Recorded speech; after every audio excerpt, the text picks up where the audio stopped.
Okay. Okay, hold on. Okay, is it better? Okay, sorry about that. Did everybody hear everything we just said? Okay. Oh, just for Facebook. Okay, so I'm not going to go over things. Sorry, Facebook people, you're going to have to catch up with us. We got it. Yes, yes. Okay, great. Okay, AJ Hollman from Touchstone Real Estate Services, Ross Komarinetz, Brightway Insurance, Juno Beach, Jimmy D. Okay, now we got it going. Okay, and Timothy. Sorry, and Timothy. Okay, so what we were talking about is one of the houses I just put under contract, and it looks everything looks good so far. It was a three-bedroom, two-bath Royal Palm Beach home in La Mancha. So you know that area. Yeah, so it's a very good neighborhood. Couple bought the house like 4 years ago. It was completely renovated in 2020. So it had new kitchens, new bathroom, new appliances, new AC, new water heater, pool pump. Um, Everything in the house looked good. Had a fresh paint job inside outside in 2020. So the house looked pretty darn good. Um, at the time, there were like 5 or 6 pool homes in La Mancha. They were ranging in the low sixes to mid fives. Um, we felt that the low sixes were so 8 months ago. Yeah. So I didn't feel like that was realistic, because what you have to do when you're analyzing how to sell your property for the most money you can get, you have to look at your condition, your size, and you got to look not just at what closed in the last 6 months, because we're not in a 6 month market anymore, right? Well, Do you guys go back 6 months? yeah, sure. Okay, I mean, I'm more likely to do that now than I was a year ago. Yeah, because Because it was going up. Yeah. Well, it was going up so fast. Right. So if you weren't getting a comp within the last 30 days, it made a big difference. Now things have really calmed down. Values have been relatively stable. It's not a big deal to go back 6 months. Right. So what happened with us is that we noticed that the high fives and the low sixes, they've been on the market 100 days plus. My family could wait 100 days, and I didn't think they were going to sell close to the prices they had if we'd been on the market 100 days. So we decided to put the house on the market at 565. Okay, that put us right in the middle of the pack. We were on the market for a week, and 2 other properties came on within 3 ± 3 days for us.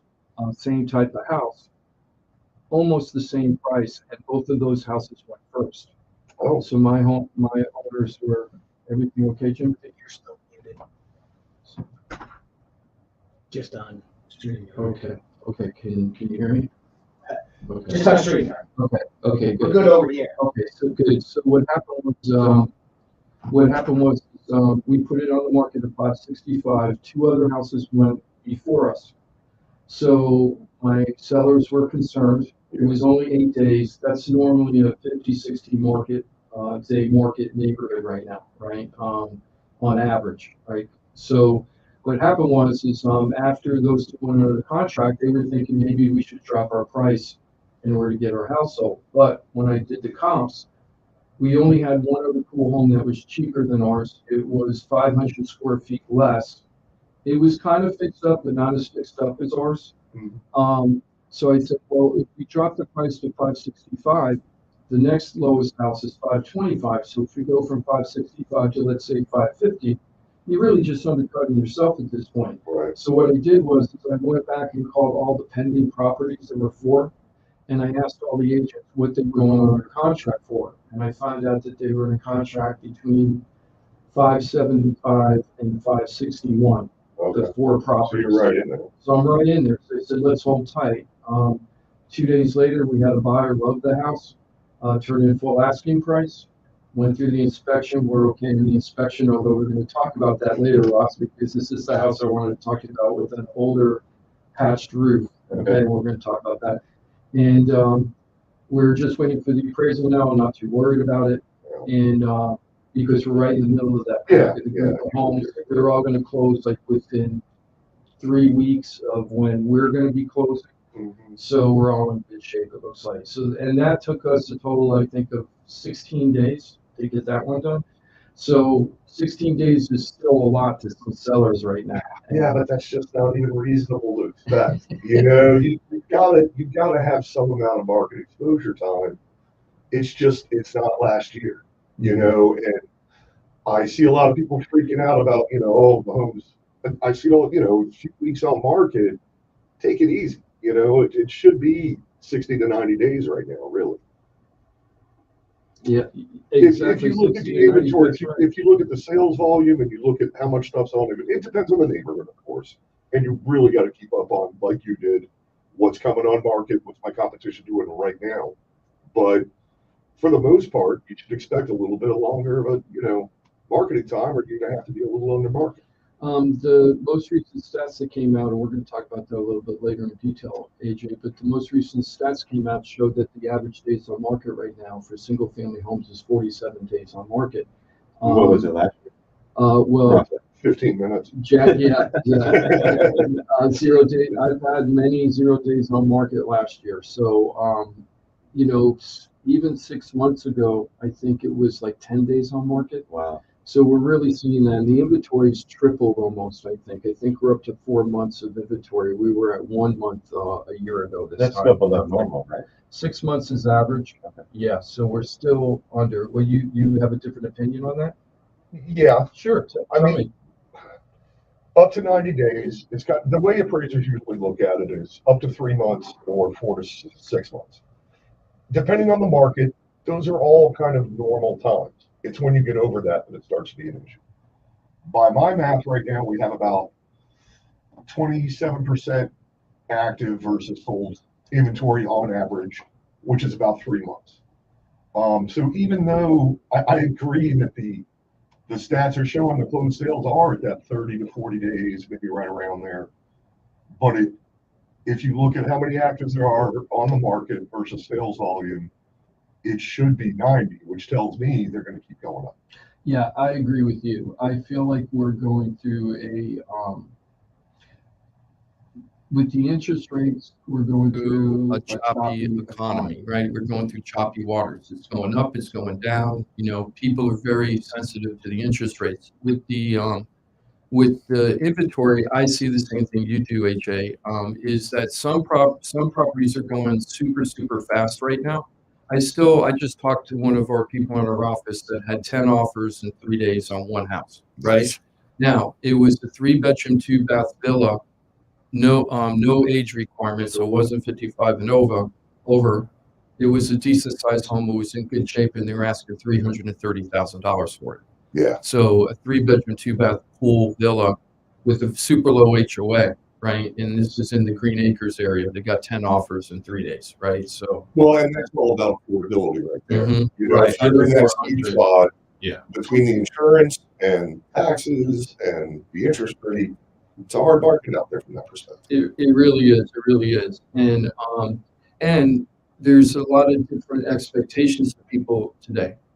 Back in the day, it was the sellers would expect anybody to come in to give them above full asking price and 0 days on market with no inspection, and cash would be very nice. Thank you very much, right? And 60% of those sales back in COVID and the year after COVID, almost 60% of the sales were cash.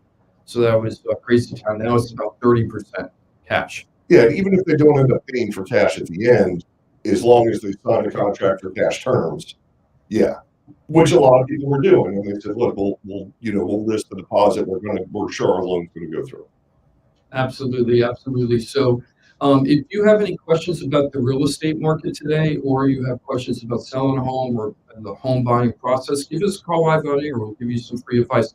All you got to do is call 877-927-6969. Just tell Jimmy you want to talk to us on the air. If you want to talk to us off air, you just want to find out about real estate services. You want insurance, you want an appraisal, you want to buy a house, sell a house, you need a mortgage. All you got to do is call 888-973-7828, 888-973-7828. And let me tell you, that's with a 24-hour live operator services we have. So you're going to be talking to somebody live. Even if you call at 3 o'clock in the morning, they're going to take down your information. We're going to call you back as soon as we can. So please make that phone call if you want. We'd love to talk to you on air also. Find out how we can help you. Wanted to talk a little bit, Ross, about insurance and that house I just talked about in Royal Palm. Okay. So the person that was buying the house, they did their inspection. Roof was okay. but they noticed in the report that the flat part of the roof, which is over the porch area overlooking the pool, had been patched a couple of times. But during the useful life inspection, they said that the total roof had 6 years useful life. So then they had to go out and buy insurance. And this person isn't from Florida, so insurance was a sticker shock to them, of course, like it is. Because we're in a statewide crisis when it comes to insurance, as far as I'm concerned. So what happened was this.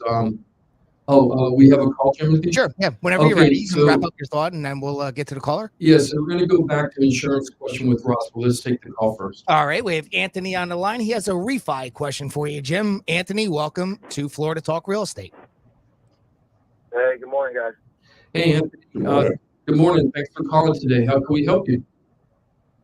You probably, it's your first customer on this radio station. You remember me?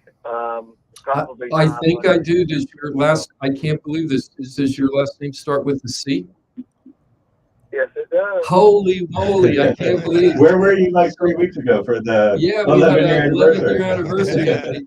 Listen to this. Do you mind if I share a story about this, Anthony? I can't believe he's calling. It wasn't staged or anything. So one of the very first deals I had to do was I hope you don't mind me. You said it's okay. So I had to do a short sale, right? So we started the show in 2012, and Anthony came to us because he needed to short sell his house.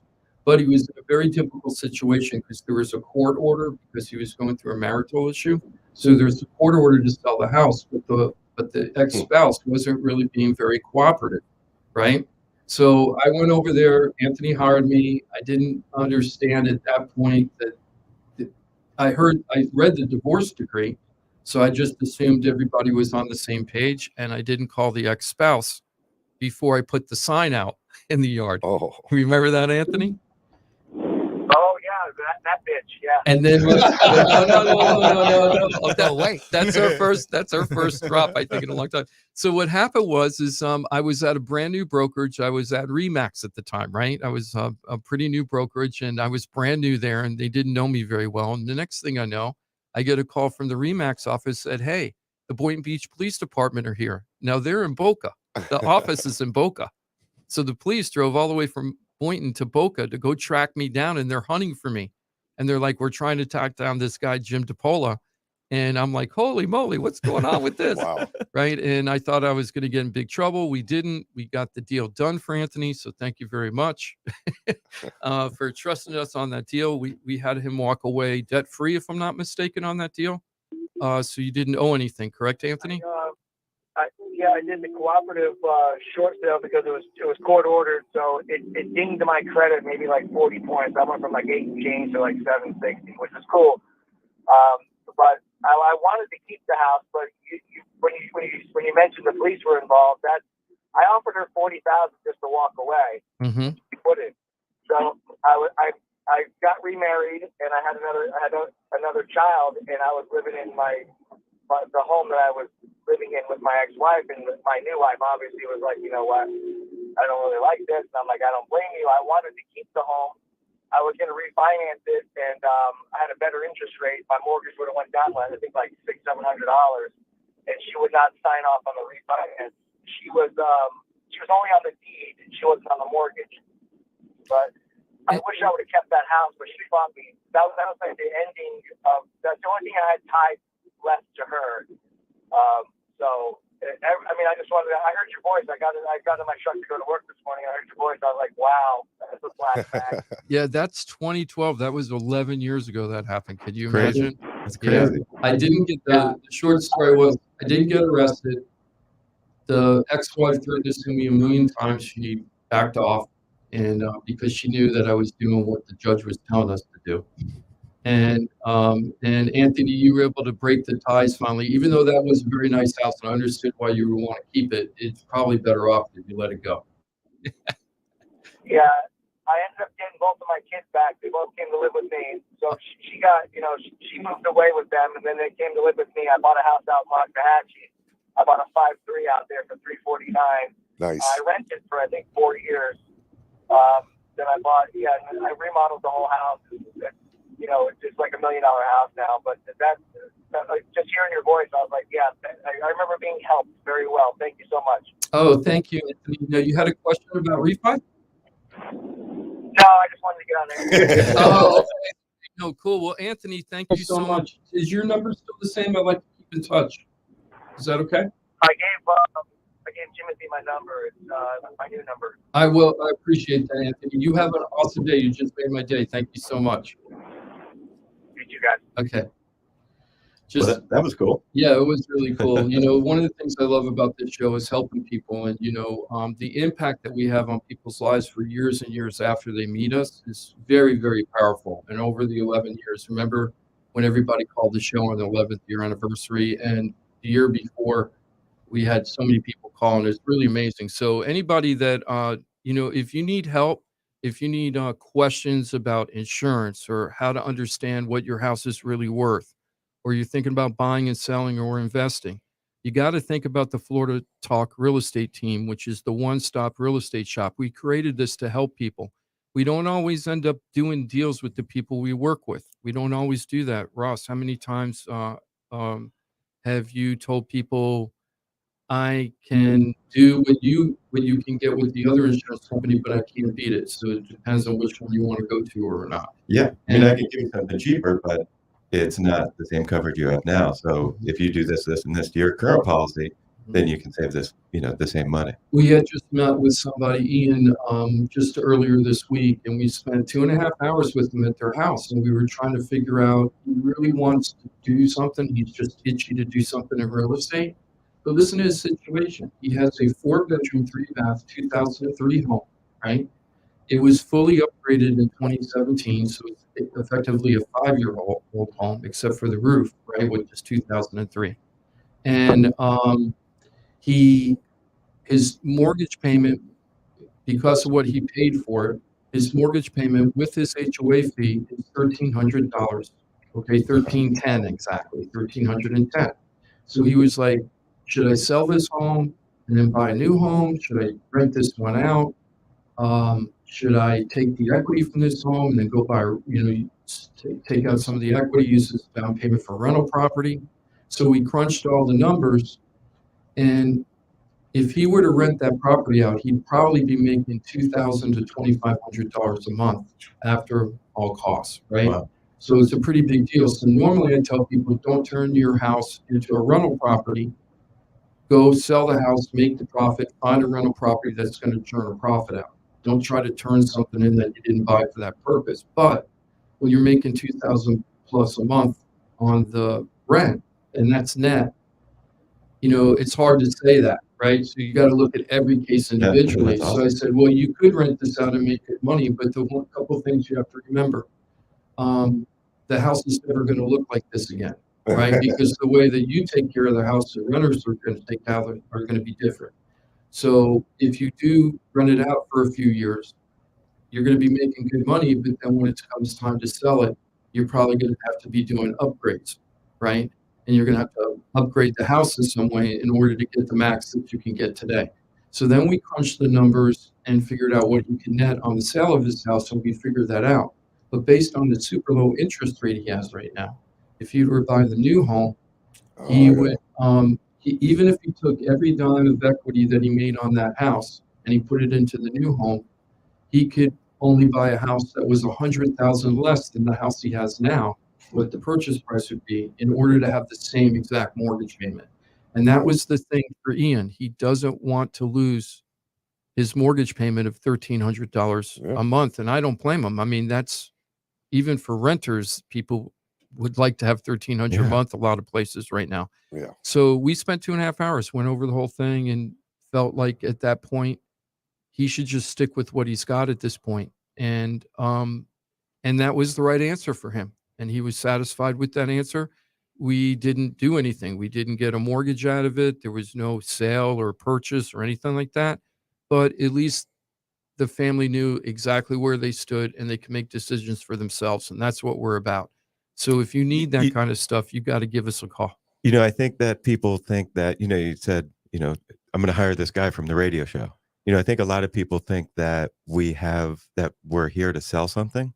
Mhm. And yeah, in our regular jobs, our goal is to sell stuff. But, at the end of the day, on Saturdays, we're here to help people, and we're here, and that bleeds over into our everyday jobs is helping people. We're not. I agree 100%. When Jim first started talking to me about coming on as a guest, I told him at one point, it was like, well, you'll get some more business out of it. I just laughed. I said, I don't think so. and I don't, and that's fine. But, I would say at least 50% of the calls I get at my appraisal office, I don't end up they don't end up becoming clients. I just give them advice. Yeah. Because they think they need an appraisal, but they don't. Yeah, Right. that happens with me a lot. A lot of people, when we start going over the numbers, they'll say, do you think we need an appraisal? So one of the things I always say is sometimes once in a while I'll ask. I've even called you and said, hey, I really like to get a private appraisal done on this particular property because it's a tough one. But Yeah. most of the time it isn't. Most of the time Yeah. it's not Most rocket homes aren't science. bad. Most of the When the Yes. realtors call me, though, I know it's usually pretty bad. Yeah. So the thing is, what a lot of people don't understand with the appraisals, if you were to pay for your own appraisal, and it costs about $500, right? Yeah, About more or an less. appraisal. So if you were to get your own appraisal, that appraisal gives you edification as to what that appraiser thinks your house is worth and how they break down the numbers. But you're not going to be able to use that appraisal necessarily for the sale of your home, Right. because the lender is going to choose an appraiser, actually through round robin, but the lender has an appraiser come out. And what people don't get is the appraiser is not really for the buyer, and it's not for the seller either. It's for the bank to make sure they're not paying too much money for the house. So really the bank is what the appraisal's for. Yeah, 100%. And 20 years ago, we actually used to do that. A seller would call, get an appraisal in advance. They'd show it to the buyer would give it to the bank, and they could get a loan that way. You could ask for value back then too. People ask. It doesn't mean you're going to get it. So what you need to know about the appraisal, if you have a good realtor and they really break down the numbers very carefully, you probably are spending money that you don't need to spend for an appraiser if you're doing it in the front end to figure out what to price your home. Yeah. And you're spending money you don't need. If you do get the appraisal, you have to understand that that's not a guarantee that that's what you're going to get on the appraisal if the people use financing, because another appraisal is going to come in. And I've seen study after study, AJ, you've been around a lot longer than me, so tell me if I'm accurate about this or not. I saw these studies from the National Association of Realtors. They bring in 3 appraisers to the same property, and they see what the range is. And the range can be as much as plus or minus 9%. Well, it really depends on the property. And yeah, I mean, it's a joke in appraising that if you get 20 of us in a room, we're all going to disagree about anything the instructor says. Yeah. It's a very independent job, and it is subjective. But if it's a 3.2 1995 in the acreage on an acre and a quarter, we're all probably going to come in about the same. But if you're doing a 30 stall barn mansion in the equestrian area of Wellington, we could be off by a lot because I might have a completely different approach to how I'm looking at that as opposed to someone else, Exactly. I remember this property over in the ABCD roads over in Loxahatchee Grove. And this one family, they had this little tiny house on a 5-acre property, but there's nothing around it. Ross, you had talked about insurance on this property before because they had all those potted plants in the backyard. Remember that? So they thought their property at that point, this is about a year ago, was worth $1 million plus. And I was telling them 680-ish is where they really were. And the reason is the other properties they were looking at, they had more facilities on the 5-acre property than the actual just the house. And this house was tiny. The other houses were bigger. But then they had stalls and equestrian facilities and things like that. Detached buildings, on the property. This was just a little tiny house with 5 acres of land. The comps did, not your subject. Yes, the comps had all these extra things. Yeah.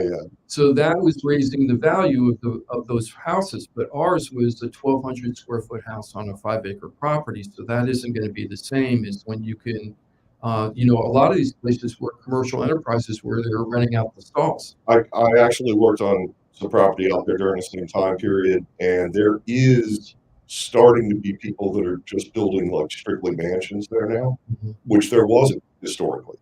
It's been equestrian, horseball rentals, that kind of thing. See, that's a perfect example of the property you're talking about. I would think the most reliable way to value that property would be to figure out what the lot is worth as raw land, figure out a cost of depreciation on the building. And then you've got to consider who's buying out there, and are they buying? If they're buying it to build a mansion, they're just going to knock it down, so the value of the house is zero. I mean, it's actually negative. Right. So it depends on the market, and that's why the appraisers come in so much different. That's a perfect example. I'm sure we would all come up with different numbers. Different numbers on that house. So we're going to go ahead and take a break right now. Jimmy, on the flip side, we're going to end up talking with Ross, and how we're going to start off. Let me set the scene. We have a buyer came in, had an inspection. Inspection came out clean, had 6 years use of life, but the roof had been patched. The flat roof part had been patched a couple of times, but it still had 6 years useful life. And he was saying that the insurance policy was too high based on the patching of the roof. So we're going to talk to Ross Komarinetz from Brightway Insurance, Juno Beach, the only office on the flip side, to talk about this issue.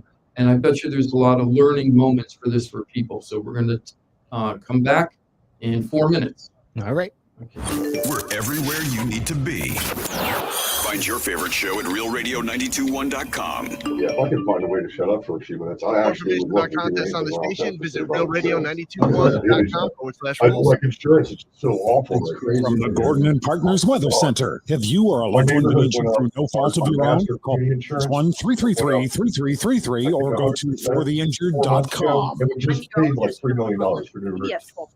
And that was like 3 months ago. Afternoon with temperatures in the middle 80s and a southeast breeze 25 miles per hour. A few passing clouds tonight. Potential fog early Sunday morning. Overnight lows in the 60s. With more sun in the forecast for Sunday as highs remain in the mid-80s. This report is sponsored by Progressive Insurance. Progressive Commercial Insurance can protect your small business with over 30 coverage options. An easy-to-use mobile app, personalized discounts, and more. Get a quote in as little as 6 minutes at progressivecommercial.com. Discounts and coverage selections not available in all situations.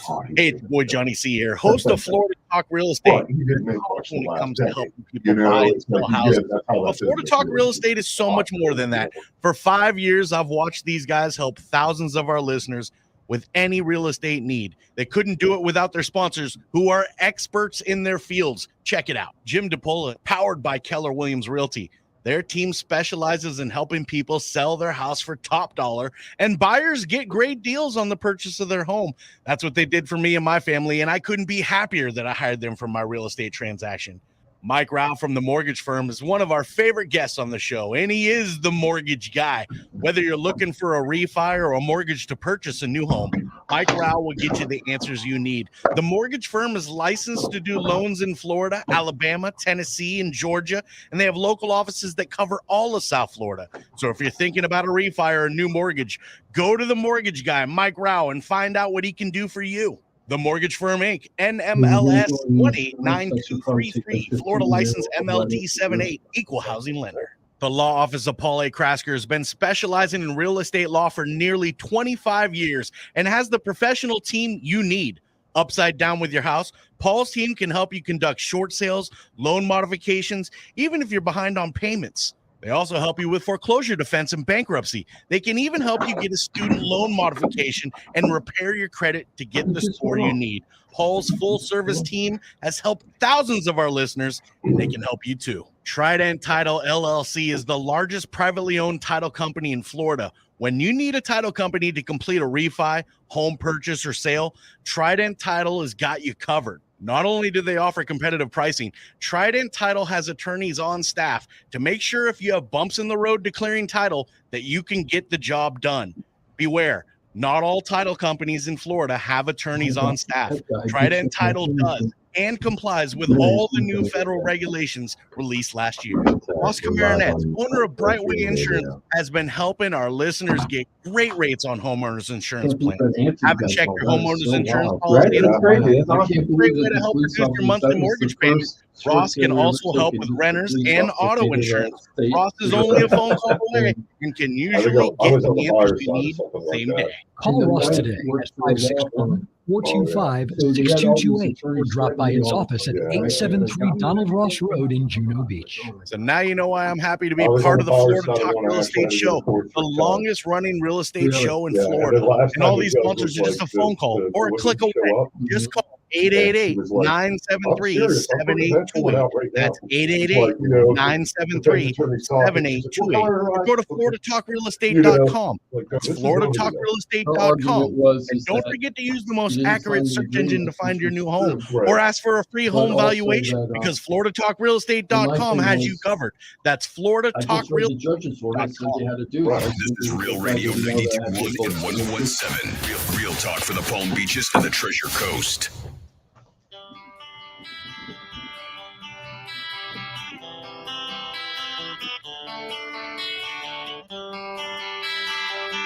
Oh, they could hear everything we were saying. This is Florida Talk Real Estate with Jim Paola and Johnny C. Got a question for the show? Call us live at 1-877-927-6969. Hey, this is Jimmy D from the Florida Talk Real Estate Show. Johnny's out today. Today was supposed to be his birthday day. Did you know that?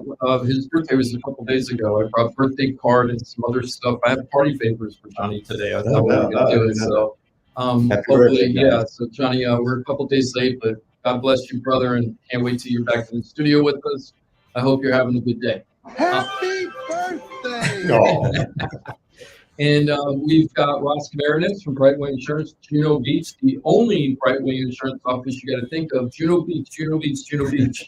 Hey, Ross, good morning. Good morning. And Saturday. Happy Saturday. Happy South Florida, everybody. And then we got AJ Hollman from Touchstone Real Estate Services and Appraiser Extraordinaire. And I love having him on the air.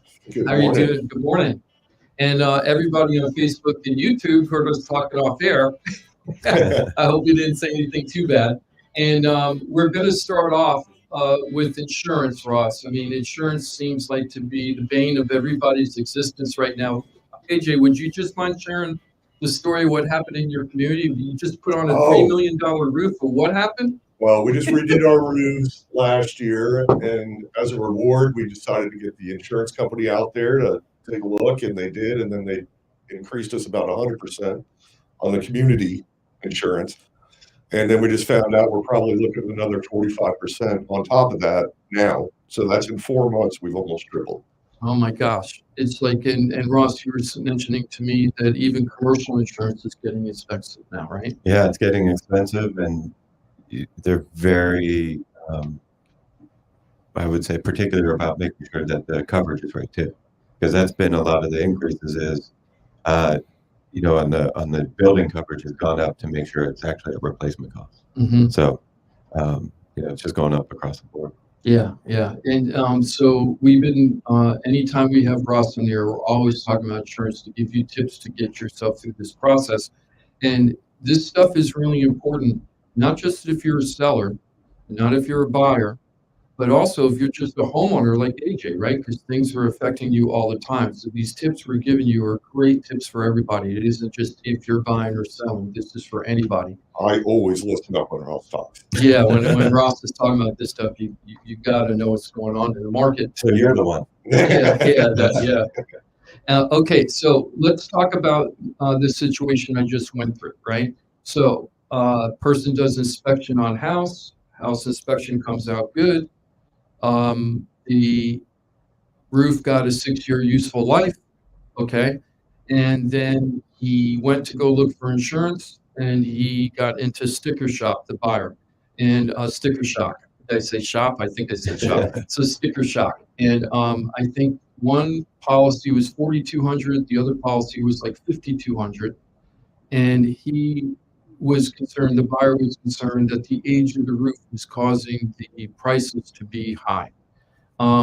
So first of all, could you just explain what useful life means on a roof and how it affects when you're trying to get insurance for a property, what the useful life means on a roof? So for citizens, because that's pretty much what we're talking about, it is they require at least 3 years of useful life left on both roofs, if there's a flat roof and a main roof, to write the policy for 1 year. So that makes them eligible as citizens for 1 year. And what that means is that in the inspector's opinion, which the underwriter is going to take, is that that roof should be good for another 3 years before it needs to be replaced. And so citizens will honor that that inspector's opinion. Okay, and then AJ, as an appraiser, do you ever ask about the age of the roof as you're doing the appraisal for a single family home, like a residential property? I mean, is it a factor into you? I definitely consider the roof. It depends on what it looks like when I walk up, what I could see, what county records there are. Like if it's in unincorporated Palm Beach County, great. I go in there and look at permits in a second. The cities are a little harder depending on. Do you always do that though? Do you always do that? Only if you feel like it might become a factor, exactly. Right? If we see water stains on the ceiling, if we see anything that makes us think there might be a problem with the roof, then we look into it more. And 9 times out of 10, I'm going to call for a roof inspection in the appraisal because we don't get up on the roofs. I'm not a roofer. Right. I can tell if something's leaking, but short of that, if it is leaking, if I see watermarks, I'm probably just call for an inspection. Okay. So is that something that is done separate from your appraisal and that the bank gets? Yes. Okay. Or the homeowner and they come to the bank, but yeah. Okay. Yeah. All right. Yeah, but I've never heard of that being asked for. They probably do it. You just didn't realize it because we do it, especially like if it's a drive-by and I see that the roof doesn't look good. I can think of an instance where the realtor called me after and thanked me, the one for the buyer, and he said, I didn't know there was any honest appraisers left in the world. Because I could tell that's why they wanted an exterior. Yeah. And I looked and said, well, that roof doesn't look too good. Let me call for an inspection. And sure enough, he goes, oh yeah, definitely needed a new roof. So it's more of an observation thing if we see that it might be an issue. Right. So in this case, was the buyer correct in thinking that the price that he was getting for the insurance quotes, and you're right, Ross, both quotes were from Citizens Insurance. So one was $4,200, one was $5,200. The fact that he had 6 years useful life, did that affect the patching on the roof? Did that affect the pricing that Citizens was going to quote that particular house? So were both quotes from the same agent? Two different agents, both Citizens, 2 different agents. Okay. So Citizens should be Citizens. Right. So if both agents are inputting the same information, then the same information should come back out and those quotes should match. Without knowing, what the wind mitigation report said and things like that. But as long as the roof has at least 3 years of useful life, Citizens will accept it. But Citizens doesn't have a discount if your roof was put on in 2002 versus 2023. There's no discount for age of roof with Citizens. What the discount is does it qualify for the 2001 Florida Building Code discount that went into effect March of 2002. So if you qualify for that discount, yes, if your So roof is put on explain what those what you could get discounts for according to that 2001 change. Well, so that's a discount that's on the wind mitigation report. It's the first one listed. And if you had a roof that was put on in 2001, that's not going to qualify for the 2001 FBC discount, just because the code change went into effect of March of 2002. So if you're the only age of roof Citizens discount would technically have is if your roof was put on before March of 2002 versus after March of 2002. Anytime between 2002 and today, Citizens doesn't give you a discount for that year of roof. That makes sense. Yeah, and as we get older in time, 2002, after a while, there aren't going to be any roofs that aren't at least 2002. Right. Yeah. Right. Yeah. I mean, time flies so quickly that I remember, when I first opened my agency, 2002 was pretty new. Yeah. Yeah, I know. and the time just flies so quickly that, now it's considered old with a lot of carriers. So the buyer in this case was not correct that the patches on the roof or the age of the roof was actually giving him a higher insurance quote. And even if he had put on, let's say that let's say that the flat roof and the other roof was put on in 2002 or 2003, and then they were to take off the flat roof and put on a new flat roof now, it really wouldn't affect their. Not going to help you with It's this. not going to help, No. even if you put the brand new roof on. It's Right. not going to help at all. And these are conversations that I've had with my clients. Like, hey, I'm thinking about getting a new roof. Is it going to help me? And you know, yeah, it might open a few carriers and we'll shop it real quick for you, but Citizens is still going to be your best bet, premium wise. Mhm. So, and they're not going to give you any more of a discount for replacing your 2005 roof, because you're already getting, you know, the discount on the wind mitigation report. So unless you have to, there's no reason for you to do so.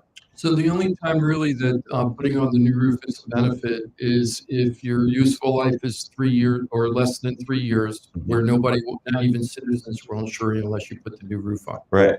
And that's the only way. Yeah. Yeah. And then the other thing you need to know as sellers, that roof really makes a difference. So when I have these older roofs now, I usually ask them to pay, and I don't even know how much it is, Ross. How much does that company charge to do useful life report? A roof cert is $150. A roof cert is typically like $75 to $100, maybe Yeah. 150, but it's not super expensive. So what we do is we recommend that the sellers go ahead and do that useful life report ahead of time. Now that useful life report usually isn't transferable to the new person, but it does give you a very clear idea of what's going on. And I've used that as a listing agent to negotiate with the buyers if their useful life comes in lower than ours. I And just what's had good that about- recently where somebody's report came in at one number, we had a higher number, and we ended up negotiating and working that out in favor of the seller.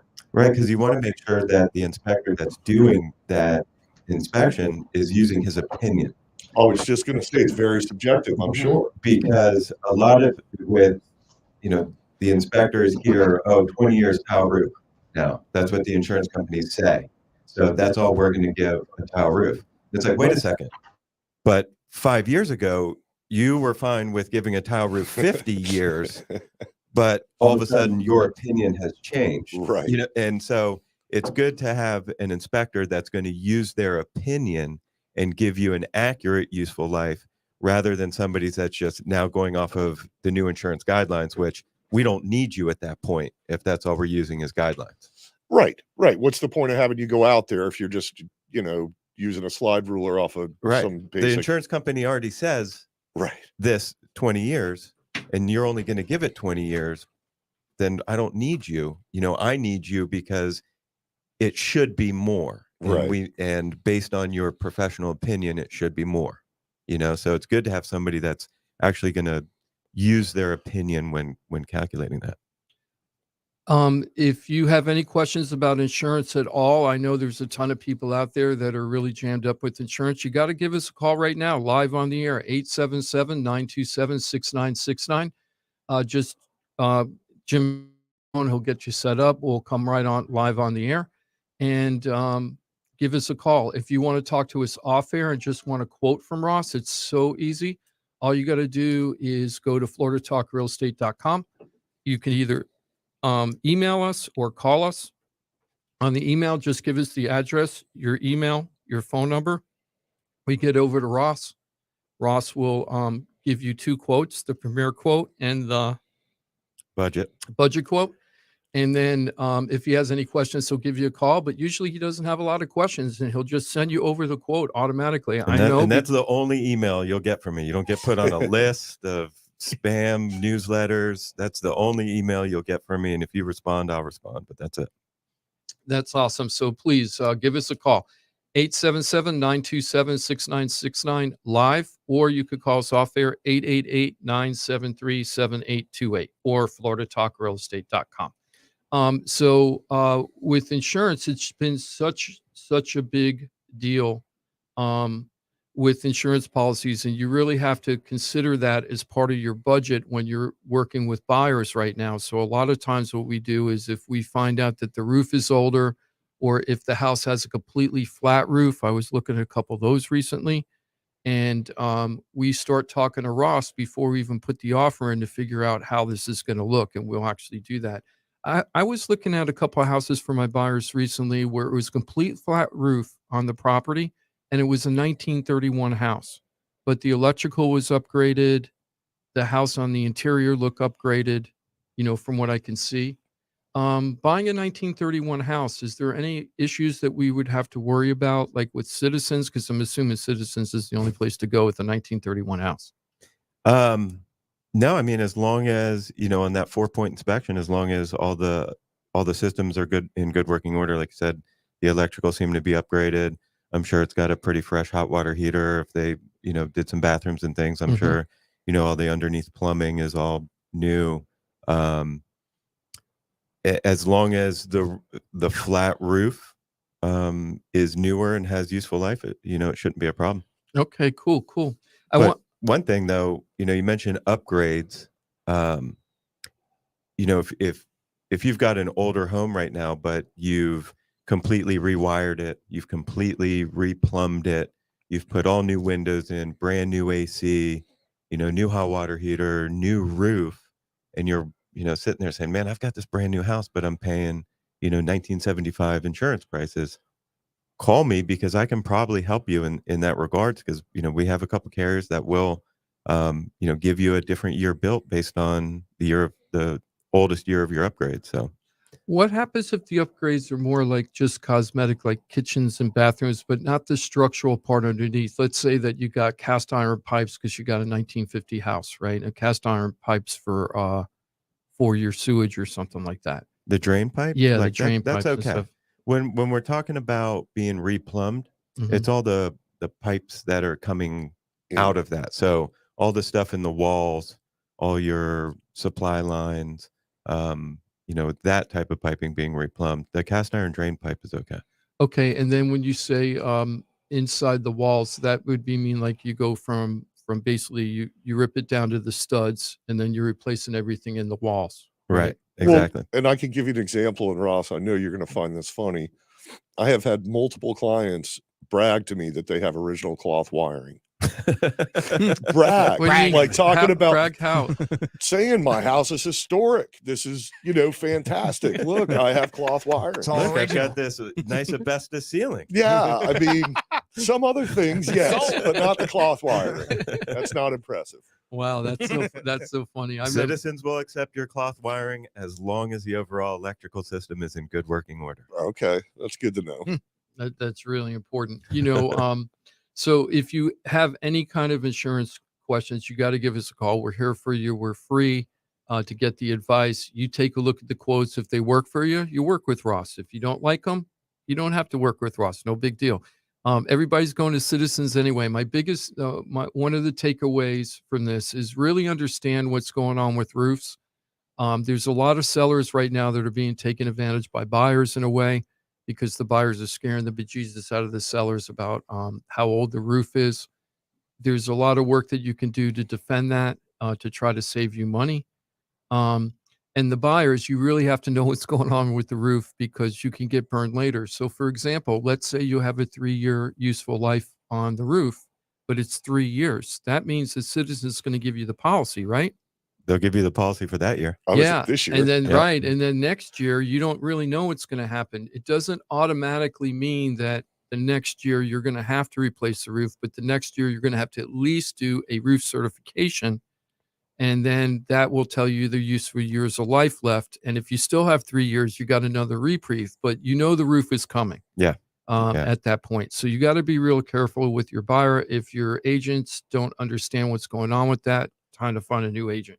We're going to go ahead and switch over to the South Florida market update. And one of the things I really like about having the relationship with AJ, every month, pretty consistently now, he's been sending me out these reports, these market update reports as to what's going on in the South Florida market. So I wanted you to describe what you felt those reports are reflecting over the last several months. And then I'm kind of a brainiac when it comes to those market reports. For MLS. And I'd love to see how it compares to what you're finding out. Well, what I like doing, so I'm doing those every Sunday morning, and I'm like a maniac. I get up really early in the morning. So what I like about it is I'm including actives and sales. If you notice, my columns include. I only send you the report that I send out that I publish. It's not all the info. Actually, I have more to the spreadsheet, but I look at single family homes and condominiums separately, and I put in there the median price, sale price, the average sale price, and the active, what they're asking right now, days on market. But what I like doing about doing it weekly like that is it gives me, for number one, I run it, so I know what it represents. And I'm looking at the past year. So when I say the average sale price, that's average over the last year. I was wondering about that. Okay. Yeah. If it says median, that's median for the last year. So when you see those small incremental moves on my statistics, those actually represent probably a faster trend than what it reflects. And that might be some difference between what you're seeing on your MLS and mine. What I noticed too is the MLS, they don't really, when I see these reports on Facebook or whatever that realtors are posting, I usually can't tell what they really are. It doesn't say, like, if you notice, my report will say, this is what it's based on. This is, this is the criteria that went into it, because otherwise I'm just looking at numbers. If I don't really know how they were developed, I don't really understand it. But to answer your question, so as of last week, and I haven't run it this week, but for the third week in a row, we had a slight decline in the number of single family home actives. So that was good. Wow, I wasn't expecting that. Yeah, exactly. Yeah. And it wasn't a big decline, but it's been going up every other run that I've done for the last 3 months. Condos inventory still going up, but not nearly as bad. Single family home, the average and the median price are actually slightly up, like a normal market. The last 3 months, I think about a 1.5%. But this is average, and this is the whole county. Right. I know that we always say it's block by block, street by street, Absolutely. house by house, really. Right. Even in the same neighborhood, you can have a wide variance, but you have to have a big macro picture anyway. This is a macro picture of what's happening in the whole market. Right. And so when I do an appraisal report, I put in there that Palm Beach County statistical page. But what I also do is I run just that neighborhood or just that competitive submarket. And so I have part of that search is for everything in that area, and the other one is just for competitive properties. And I had sent you over the Sandalwood off 45th Street, or Village technically, but just south of 45th. I love Sandalwood as a market indicator for the county. And why is that? There's so many of them. They're all the same age, they're all the same size, and there's always a bunch of sales and a bunch of actives. So if you're going to see the inventory spike for affordable housing, you'll see it there. And so that's why I like Sandalwood. So I run I have a pretend house in the acreage, basically, that I run statistics for. I do one out of Olympia, and then I do Sandalwood, and I do that every week too, but I haven't been sending those out. So Olympia's in Wellington, and it's a big, gigantic community with a master community and then some subdivisions inside that community, because the HOAs are different in each one. Yeah, but there's only one street that really kind of trends completely separate, Okay, yeah, it's the real high-end the high-end luxury one. Okay, and then you said the other acreage. Two communities, the acreage, of course. Just Okay, so because- acre plus lots, single-family homes, no HOA. Right. The Wellington one has an HOA, and then Sandalwood is in Southwest Boca, right? No. Well, there's different Sandalwoods. Yeah, that's why I was asking. The one I'm talking about is right off 45th Street, right up the street here. Oh, okay. And that is attached townhomes, the DeVosta. Oh, the townhomes. Okay, the ones that are everywhere. I've sold a bunch of them over Yeah, years. I've Okay, lived so in you have like the 10. townhomes, you've got the acre lot, single family, no HOA, and then you've got the traditional HOA gated community kind of thing going. Right, So you right. look at those three different types. Now, I just want to repeat this one more time. Did you just say that you felt that prices are going up slightly right now? I know for a fact that statistically they are. Now, isn't that interesting, Ross? Because most people think that this economy is just going into the tanker when it comes to real estate. You did hear the part where I said slightly. Yes, right? yeah, Okay. but over 3 months, only like 1.5%. So we're looking at like a 0.5% increase over each month, approximately. Yeah. So that's very 0.5% a month. That's still that would a lot. still be 6%. That would still be high. I mean, that'd be a good year if that kept That would be a trending good way, year, yeah, if it did. Yeah. So here's one of the myths that everybody has, and this is what I wanted to talk about with AJ today, is that everybody, when you talk to people about what's going on in the economy today, South real estate economy down here in South Florida, the buyers think that prices are way too high and the interest rates are just killing them, which is mostly true about the interest rates, okay, compared to where we were a year ago. And then the other thing is the sellers, there's kind of a dichotomy there. The clueless sellers think everything is just from like a year ago and they expect just to put it on the market. They're going to get a million offers. Even realtors feel this way. I was just talking to senior realtors, been around even a lot longer than me. And when their houses are staying on the market longer than 10, 15, 20 days, even they're starting to freak out. And I'm like, you've been around for 20 years. You've been in these markets a million times. But it's almost like a Pavlovian dog reflex that once you get used to whatever the current situation is, even though that you've experienced the other types of markets, it's hard for you to have that mind switch in your head that we're in a changing market. Most people are not good about that. Or there's a learning curve, and they're panicking because they're not getting 10 showings every week, and and it's just not that market anymore. Yeah, it just isn't that market, but it's not necessarily a bad market. I'd say it's actually kind of healthy right now today. Yeah. Now the feds keep going up on these rates, and the the insurance keeps going up, and it could get ugly, but it's not yet. I mean, perfect example. So as much as everybody says, like you said, that prices are, and it depends on the county and the neighborhood and all that, but as a county, single family home list price, since I started tracking weekly 3 months ago, the median list price went from $789 to $899. Wow. So people are asking more on average.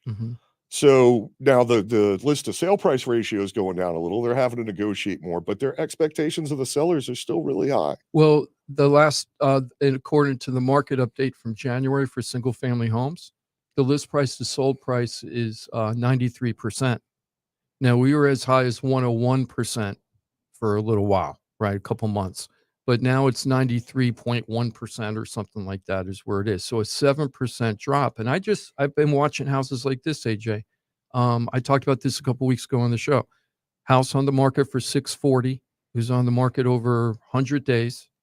It went from 640, a slow, painful drop down to 579. At 579, it goes under contract. What do you think it closed for? 517. Yeah. It started at 640. It closed at 517. I just saw a couple of those examples looking for my buyers recently where we're seeing these huge, from the list price to the actual sold price, big gap between the two. I couldn't believe I did a file in Homeland this week, which if you know, that's equestrian west of 441 there, 5-acre lots. There's nice houses out there. Well, the list prices are still, they're way over recent sales prices. So they're seeking the higher price. But there was only one competitive sale to my home in the last 3 months. Guess what the list to sale price was on that? 67%. Wow. Damn. Yeah. Wow. So I'm looking at that going, okay, well, yeah, these list prices are all high, but what are the odds they're really going to get these numbers? And maybe they will, and maybe there's reasons that those people are asking what they are. But if you look at history, I mean, some of these homes even sold within the last year for 30% less than what they're active for right now with no changes. Yeah, it's crazy. The Palm Beach Post had a front page article about the January market, I think on Monday of this week or Tuesday. And one of the realtors in there was talking about how they had a listing and they put it at 1.5 and then they dropped it to 1.2 and it closed at 945. So 30% less than what they started out at. And that's the problem with using these averages and medians is that there's statistical flyers all over the place, you know, and that's why you got to dig in on like something like Homeland's really hard, but Sandalwood, no, I can throw stats at you left and right all day and prove, you know, and Sandalwood, let's take that as an example. That neighborhood has been pretty much flat even for the last 3 months. Yes, there's little changes in the statistics here and there, but overall, it's all pretty much just stable. And that's what I'm finding on a lot of my submarkets right now. Yes. If you have any questions about real estate, insurance, appraisals, buying a house, selling a house, investing in a house, you got to give us a call today live on air, 877-927-6969. Jimothy will line you up. If you want to talk off air, all you got to do is call 888-973-7828. We're going to go ahead and take a break right now. And on the flip side, we're going to continue talking about what's happening in the market and kind of merge it in a little bit about what's happening in the national market, because that kind of sets the agenda for us a little bit, talking about the Fed rates and things like that. So we're going to do that on the flip side, guys. Download the app and then take us anywhere. Except maybe there. Get it from your app store. Search for iHeartRadio. Hey, it's your boy Johnny C here, host of Florida Talk Real Estate. They're tops when it comes to helping people buy and sell houses. But Florida Talk Real Estate is so much more than that. For 5 years, I've watched these guys help thousands of our listeners with any real estate need. They couldn't do it without their sponsors, who are experts in their fields. Check it out. Jim DePola, powered by Keller Williams Realty. Their team specializes in helping people sell their house for top dollar, and buyers get great deals on the purchase of their home. That's what they did for me and my family, and I couldn't be happier that I hired them for my real estate transaction. Mike Rauch from the mortgage firm is one of our favorite guests on the show, and he is the mortgage guy. Whether you're looking for a refi or a mortgage to purchase a new home, Mike Rauch will get you the answers you need. The mortgage firm is licensed to do loans in Florida, Alabama, Tennessee, and Georgia, and they have local offices that cover all of South Florida. So if you're thinking about a refi or a new mortgage, go to the mortgage guy, Mike Rauch, and find out what he can do for you. The Mortgage Firm, Inc., NMLS 189233, Florida license MLD 78, equal housing lender. The law office of Paul A. Krasker has been specializing in real estate law for nearly 25 years and has the professional team you need. Upside down with your house, Paul's team can help you conduct short sales, loan modifications, even if you're behind on payments. They also help you with foreclosure defense and bankruptcy. They can even help you get a student loan modification and repair your credit to get the score you need. Paul's full-service team has helped thousands of our listeners, and they can help you too. Trident Title LLC is the largest privately owned title company in Florida. When you need a title company to complete a refi, home purchase, or sale, Trident Title has got you covered. Not only do they offer competitive pricing, Trident Title has attorneys on staff to make sure if you have bumps in the road declaring title that you can get the job done. Beware, not all title companies in Florida have attorneys on staff. Trident Title does and complies with all the new federal regulations released last year. Ross Komarinetz, owner of Brightway Insurance, has been helping our listeners get great rates on homeowners insurance plans. Haven't checked your homeowners insurance policy in a while? This is a great way to help reduce your monthly mortgage payment. Ross can also help with renters and auto insurance. Ross is only a phone call away and can usually get the answers you need same day. Call Ross today at 561-425-6228 or drop by his office at 873 Donald Ross Road in Juno Beach. So now you know why I'm happy to be part of the Florida Talk Real Estate Show, the longest running real estate show in Florida. And all these sponsors are just a phone call or a click away. Just call 888-973-7828. That's 888-973-7828. Or go to floridatalkrealestate.com. That's floridatalkrealestate.com. And don't forget to use the most accurate search engine to find your new home or ask for a free home valuation because floridatalkrealestate.com has you covered. That's floridatalkrealestate.com. From the Anajar and Levine Accident Attorneys Studios. Have you been in an accident? Call Anajar and Levine Accident Attorneys at 1-800-747-FREE. That's 1-800-747-3733. Real Radio 92.1 is WZZR West Palm Beach, an iHeartRadio station. Download the free iHeartRadio app for all your music, radio, and podcasts.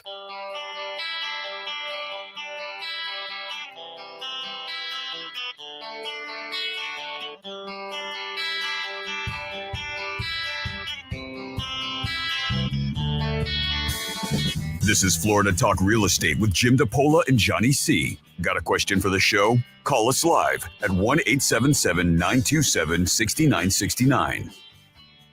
Yes, this is Florida Talk Real Estate. We are live today. It is February 25th, 2023. and we're here live. We've got Ross Komarinetz from Brightway Insurance. Hey, Ross. How's it going, everybody? We got AJ Hollman from Touchstone Real Estate Services. Good morning. Hey, good morning. And I'm Jimmy D from the Florida Home Pros with Keller Williams Innovations. We'll take your call live on air if you have any questions. All you got to do is call 877-927-6969. If you want to call off air, 888-973-7828. But you're probably not going to remember that number. So just go to floridatalkrealestate.com and you can catch us everywhere over there. Okay, so we were just going over the market update with AJ Hollman, who is been an appraiser, and you've lived in Palm Beach County for how long now? I was born at St. Mary's. Oh, okay, there you go. So this guy's been around a long time and seen a little bit of changes here in Palm Beach County over the years. A little bit. I didn't get here until 87, and there's been a lot of changes in Palm Beach County. The place was ruined by then. Yeah, but you still live here because you love it. You love it. And here's one of the takeaways from the last segment is that AJ's been doing weekly reports to figure out what's going on with our local real estate economy. And as far as pricing, how should I say, valuations of homes, he's actually seeing that prices are slightly increasing every month right now, not decreasing like everybody's thinking. It's actually increasing. But here's what drives me crazy, AJ, about like how people, like how the media talks about what's happening in the market. Like that report that just came out from the Palm Beach Post, they use a certain standard to determine what the values of a home are because they need to have some kind of base anchor to like base everything off of. So what they do is they do year over year pricing. Mm-hmm. So what they explained in that article is that we're 10% up from last January. So this January, we're 10% higher than we were January 2022. But what that doesn't take into account is kind of what's happening kind of like right now in the market. So our peak was June or July of last year. We were as high as 620. I was going to say, how much are we up from June when everything? We're down 10%. Right. We're actually, what I saw was we're down 10%. So, so pick your poison. Are you happy that you're 10% up a year from a year ago? Or are you bummed out that you lost 10% of your equity in the last 6 months? And that's, but what you're talking about right there is exactly the reason I started running these. Mm-hmm. December 1st, I said, you know what? Because I get frustrated looking at the statistics, or I see these articles come across my news feed, and it'll say housing's down. But then if you look at it, sometimes the story's just talking about sales volume mm-hmm. or new building starts, or, there's so many different loan applications. There's a lot of different ways that you can look at it. So that's why I started doing my own, because I know exactly what it represents. And it's also tracking very recent market activity every week. Mm-hmm. And that way, because like you said, maybe we went up, January through April.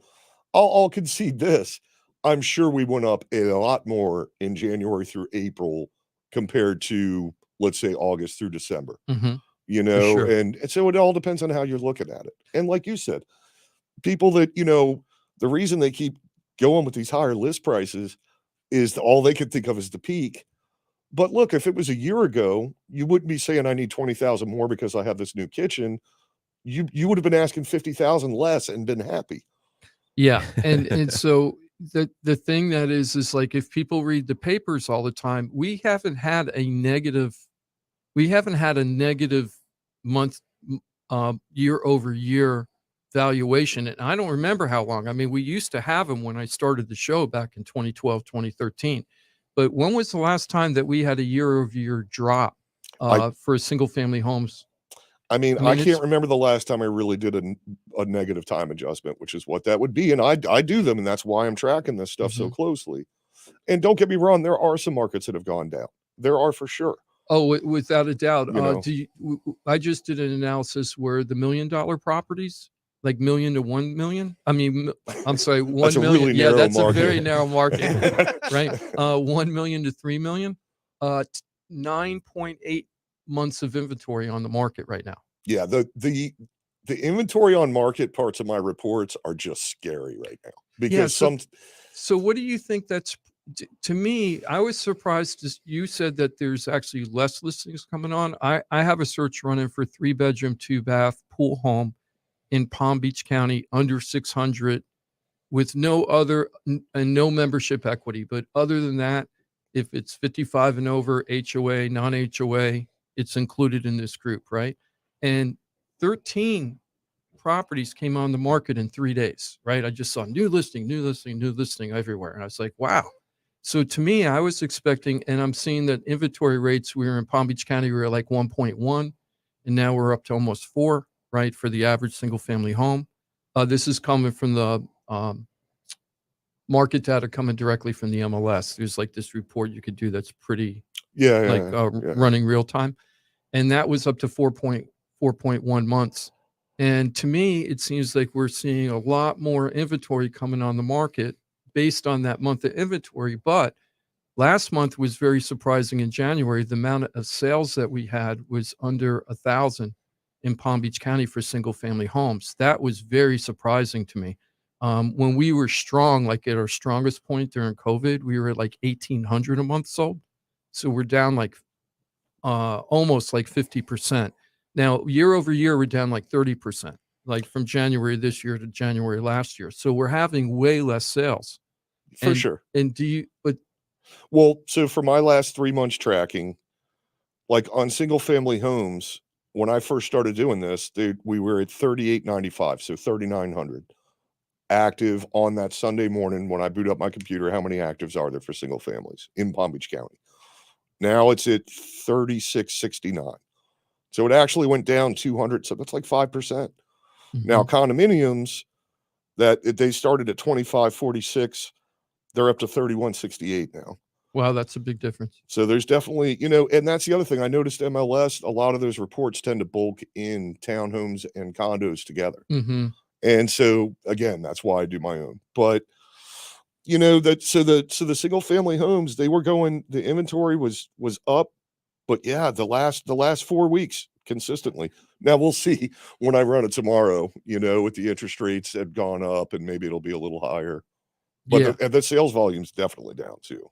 The sales volume's down, and that to me is definitely a function of the interest rates. Okay, so let's just go over what happened in the interest rates over the last year or so. Okay, so January in 2022, we were at 3.11, right? God, that was nice. I know, right? Do you know how many refis I did? Oh my gosh. Yeah, that's awesome. That's how Ian has $1,300 a month mortgage payment, right? Yeah. And then it went from 3.11, and by June, July, and then it started going up. And then when we hit October, we hit 7.08, okay, which was the highest rate we had since like 2008 or 2009. And we hit 7.08. Then it went down a little bit just for a couple weeks. Then in November, it went back up to 7.08. And then once it hit 7.08 in November, I think it was mid-November, it dropped for like 8 weeks in a row. Because the Fed was starting to talk different. Yes, and it went to 6.08. And then now we're, as of this Thursday, the Freddie Mac report came out at 6.5. So we went up 0.18 last week, right? Or 0.20 last week, I think is what we went up. 0.18, because we were at 6.32 the week before. Okay, yeah. So in 2 weeks, we went up almost a half a point in 2 weeks, right? Yeah. And that's a big deal because every time the interest rates go up a full point, the buyers lose about 10% of their purchasing power. So it's a very, very big deal. So if we went up a half a point, people lost 5% of their purchasing power, right? And then once we hit the sevens, you could almost track it. You could see how the buyers steps back. It was just a screeching halt. It's like Fred Flintstone stopping his car and putting his feet out on the ground and like stopping the car, right? It was like, and then you saw it, and then the interest rates started dropping just a little bit for a couple weeks, and then we saw people coming back into the market. Then when it hit 7.08 again, you saw everybody flee, and then as it started going down, we started seeing more and more people applying for mortgages, and we saw more pending sales, right? Yep. Now we're going up almost a half point in the last couple of weeks, and we don't know where that trend is going to continue, but what we can predict is that as these interest rates go higher, what's going to happen is that the buyers are going to start really being squeezed even more and start waiting on the sidelines, waiting for other things to happen. With the buyers, I don't really recommend that they do that, because last year proved if you're not armed and ready to go when the market is right, you have to have everything lined up and ready to go when you're a buyer in today's market. What does that mean? You got to know your numbers backwards, forwards, sideways, how much you really could afford, and how much the interest rate, how sensitive you are to interest rate increases. So if you could only afford a $350,000 property, and that's your max, and you're trying to buy in Palm Beach County, okay, and you're good at 6.08, you might not be good for 350 at 6.58, let's say. You're going to lose 5% of your purchasing power. That's 17,500 on 350, right? So now you're only good for 317.5, or I'm sorry, no, 335, right? You're only good for 335 now, and that might actually put you out of the market for what you're looking for. And I have several people in this boat. So what you need to do is the biggest mistake you can make as a buyer, if you're tight and you're trying to buy a home, is to say, the interest rates are too high right this moment, so I'm not going to do anything. I'm going to wait. No, you shouldn't wait. What you should do is get prepared, get all your numbers lined up, get your pre-approval lined up, find out what your numbers are. Then if the interest rates are too high for what you're looking for, you're prepared to buy. So when the interest rates start dipping, you can take advantage of it. But if you start trying to get prepared when the dip happens, by the time you're prepared, sometimes you've already missed that dip and it's going back up. That's why I've been talking about, especially with interest rates and for buyers, that we're kind of been in choppy waters. It isn't going up all the time. It isn't going down all the time. It's bouncing around. It's knocking around, because we're trying to figure out nationally what the heck is happening in this economy, which gets us into the national stuff, right? And people keep buying. I mean, I don't mean houses, I mean everything. Well, let's talk about that for a second. So this is just some stats that came out in the last week or so, okay? So first of all, inflation spiked. We've been seeing it go down. We got as high as over 9% for inflation. Then we got down to 6%. And it's been slowly tracking down over time. Now, 6% is still way too high according to the Fed. But we were tracking down. But just recently, this last report started tracking a little bit up. It was higher than everybody was expecting. So now it looks like it might be a little bit on the upswing. So that's not a good thing. And immediately, what did you see? Interest rates go up. Exactly. Right. They don't wait for the Fed. They do it right away as soon as they see it. Now, here's the thing. Why is the Fed trying to crush this high inflation? Because they don't want an overheated economy. And even though we went from a 0% Fed reserve rate, and now we're up to 4.5 to 4.75 reserve rate, consumer spending is still strong, too strong, the Fed is saying. So consumer spending is up. People aren't slowing down on the stuff they're buying, right? So we have that as a trend. Then the other thing we have is 500,000 people last month got hired. We had 517,000 or 537,000 people hired as new jobs. They were thinking that it was going to be 300,000. So they were way off. So the hiring became super, super strong. And we have 3.4% unemployment rate, which is not a good thing. We need to be 4% or higher to have a healthy economy. So the unemployment rate's too low. Then on top of it, there were, and this is something that I think is very interesting. We had 100,000 people fired last month. Most of them in lending. Yeah. Actually, it was mostly tech, right? To be honest with you. I'm sorry. I know you're joking. You're joking. All my clients are scared. Well, not really joking, but but that's being affected too. But tech is really what you're seeing a lot in the newspapers. And I had a guy tell me a couple of weeks ago that he didn't want to do anything because he felt that the market is going to be changing, and he's basing it as all these tech layoffs are happening, that's a canary in the coal mine, and he thinks that there's a trend where we're going to just start sloughing off these jobs, and there's going to be a high unemployment rate. The only problem with that is I was just reading a report in the Wall Street Journal where they did say that there's a lot of people being laid off. Like a lot of companies are laying people off right now, but there's other companies that are desperate for Yeah, employment. they have tons of opportunities, so they immediately get rehired. Yes. So what's happening is that unemployment rate, what we're doing is we're shifting the type of jobs people are getting. Yeah. It wasn't like when we had the big crash in '08 where nobody was working because nobody was buying stuff because everybody was broke. What's happening now is people are moving from maybe the tech industry to a different type of industry, or one part of the tech industry to another part of the tech industry. And that people are like moving around in job positions right now. And that's kind of what's happening. So it'll be interesting to see if that trend of layoffs continues and we just see it more and more and more, or if it's just kind of like based on the segment of the industry you're in more than the overall big picture. I mean, I feel like down here, people are desperate for employees. Yeah. At least down here. Yeah. Well, we're mostly a service industry, though. Yeah. Mostly. I mean, we have a lot of even- other, we do have some other things, but there's a lot of service industry, and it's hard to find, people that'll work and do a good job these days, from what I understand. But I mean, I know people that own, different,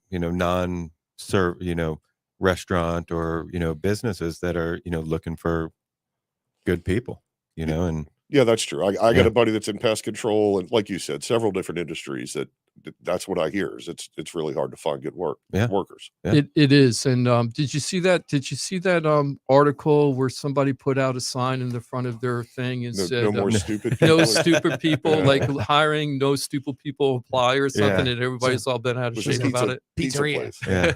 Yeah, so I thought that was kind of funny.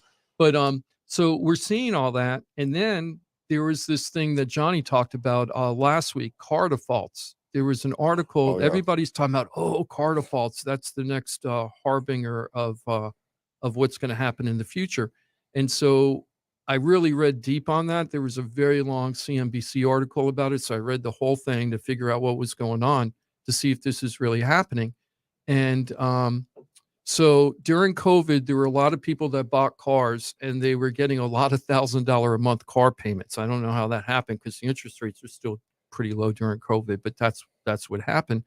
And now they're seeing higher default rates on people not making their car payments, which is possibly a bellwether sign that the economy is really turning into a negative area.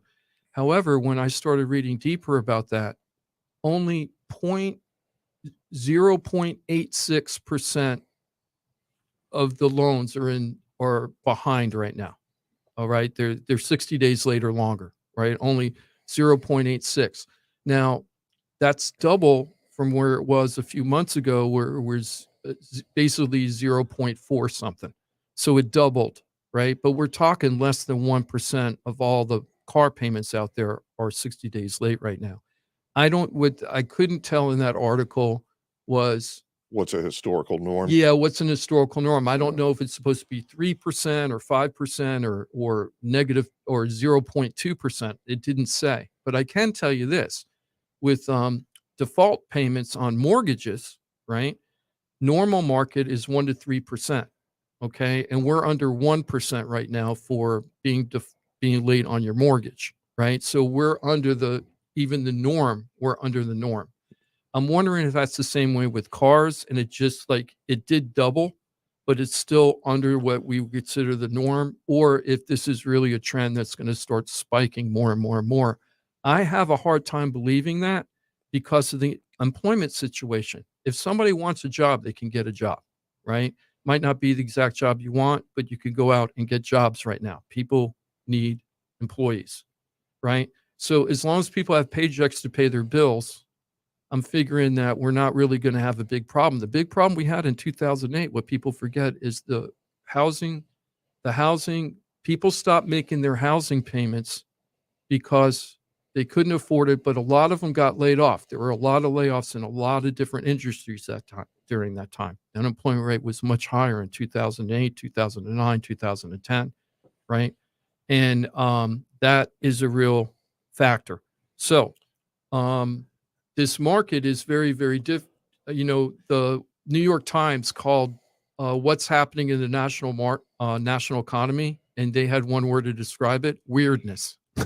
because, we're supposed to be in this high inflation area where people are getting crushed and they don't want to spend. But we have this high inflation rate, right? 6.4% or whatever it is. And people are still spending their money. What are we seeing? Consumer debt increase?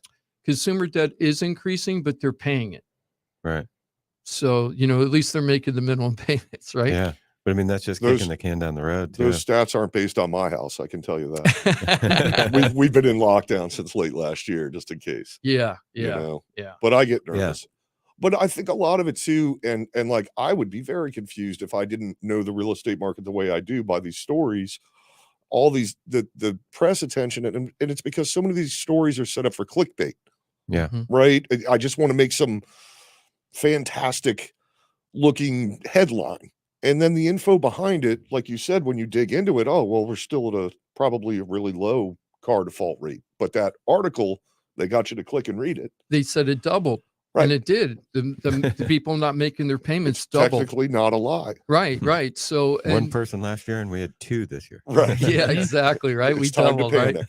Yeah. So what you have to worry about, not worry about, what you should be doing is just like when you're reading that, really try to look at the big picture and see if a trend's happening. This might be the beginning of a trend.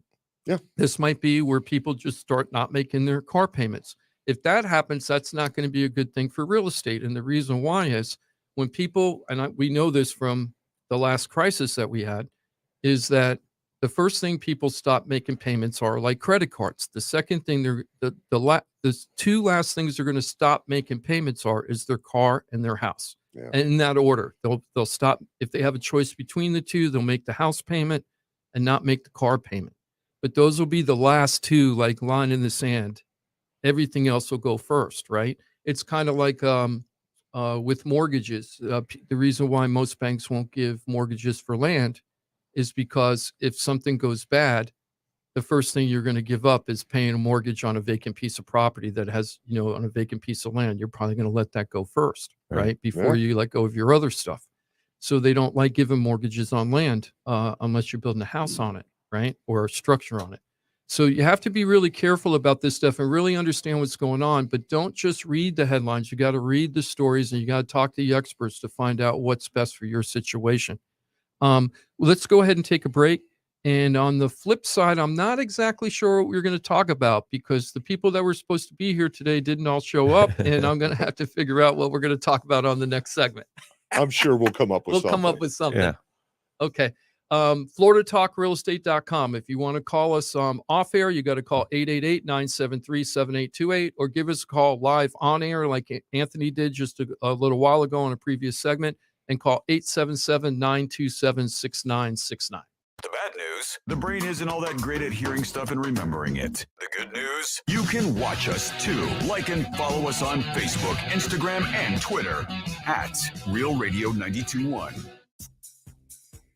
From the Gordon and Partners Weather Center. Have you or a loved one been injured through no fault of your own? Call 561-333-3333 or go to fortheinjured.com. I'm meteorologist Jennifer Collins with CBS 12 News. Sunny skies through this afternoon with temperatures in the middle 80s and a southeast breeze between 5 to 10 miles per hour. A few passing clouds tonight, the potential for patchy fog early Sunday morning, overnight lows in the 60s, with more sun in the forecast for Sunday as highs remain in the mid 80s. This report is sponsored by Progressive Insurance. Progressive Commercial Insurance flexes to fit your business needs, from quick repairs to adjustable coverages and even payment options. Progressive Commercial makes it easy to get what you need. Quote today in as little as 6 minutes at progressivecommercial.com. Hey, it's your boy Johnny C here, host of Florida Talk Real Estate. They're tops when it comes to helping people buy and sell houses. But Florida Talk Real Estate is so much more than that. For 5 years, I've watched these guys help thousands of our listeners with any real estate need. They couldn't do it without their sponsors, who are experts in their fields. Check it out. Jim DePola, powered by Keller Williams Realty. Their team specializes in helping people sell their house for top dollar, and buyers get great deals on the purchase of their home. That's what they did for me and my family, and I couldn't be happier that I hired them for my real estate transaction. Mike Rauch from the mortgage firm is one of our favorite guests on the show, and he is the mortgage guy. Whether you're looking for a refi or a mortgage to purchase a new home, Mike Rauch will get you the answers you need. The mortgage firm is licensed to do loans in Florida, Alabama, Tennessee, and Georgia, and they have local offices that cover all of South Florida. So if you're thinking about a refi or a new mortgage, go to the mortgage guy, Mike Rauch, and find out what he can do for you. The Mortgage Firm, Inc., NMLS 189233, Florida license MLD 78, equal housing lender. The law office of Paul A. Krasker has been specializing in real estate law for nearly 25 years and has the professional team you need. Upside down with your house, Paul's team can help you conduct short sales, loan modifications, even if you're behind on payments. They also help you with foreclosure defense and bankruptcy. They can even help you get a student loan modification and repair your credit to get the score you need. Paul's full-service team has helped thousands of our listeners, and they can help you too. Trident Title LLC is the largest privately owned title company in Florida. When you need a title company to complete a refi, home purchase, or sale, Trident Title has got you covered. Not only do they offer competitive pricing, Trident Title has attorneys on staff to make sure if you have bumps in the road declaring title that you can get the job done. Beware, not all title companies in Florida have attorneys on staff. Trident Title does and complies with all the new federal regulations released last year. Ross Komarinetz, owner of Brightway Insurance, has been helping our listeners get great rates on homeowners insurance plans. Haven't checked your homeowners insurance policy in a while? This is a great way to help reduce your monthly mortgage payment. Ross can also help with renters and auto insurance. Ross is only a phone call away and can usually get the answers you need same day. Call Ross today at 561-425-6228 or drop by his office at 873 Donald Ross Road in Juno Beach. So now you know why I'm happy to be part of the Florida Talk Real Estate Show, the longest running real estate show in Florida. And all these sponsors are just a phone call or a click away. Just call 888-973-7828. That's 888-973-7828. Or go to floridatalkrealestate.com. That's floridatalkrealestate.com. And don't forget to use the most accurate search engine to find your new home or ask for a free home valuation because floridatalkrealestate.com has you covered. That's floridatalkrealestate.com. This is Real Radio 92.1 and 101.7. Real talk for the Palm Beaches and the Treasure Coast.